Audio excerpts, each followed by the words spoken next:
Good morning friends. பகவான் ஸ்ரீ அரவிந்தரின் சாவித்திரி ஒரு மந்திர திறவுகோல் பாகம் 4 கேண்டோ 2 சத்யவான் நேற்றைய தொடர்ச்சி.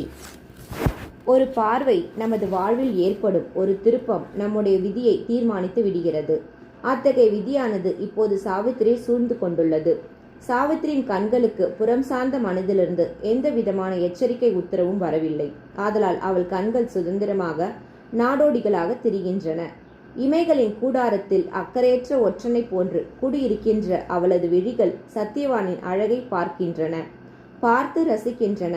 ஆனால் அவை அவளது ஜீவனுக்கு அதனுடைய அரசனான சத்யவான் அருகில் இருக்கிறான் என்ற தகவலை தெரியப்படுத்துவதில் அக்கறை காட்டவில்லை. அந்த பார்வை அவளது உள்ளுணர்வை தட்டி எழுப்பவில்லை.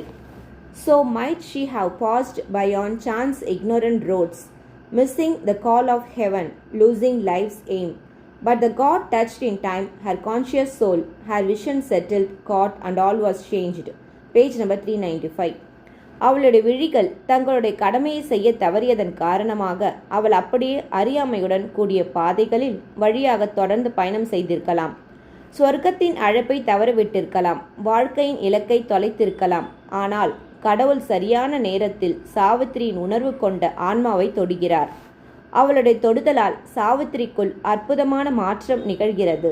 இப்போது அவளுடைய பார்வையானது சத்யவான் மீது நிலை கொள்கிறது.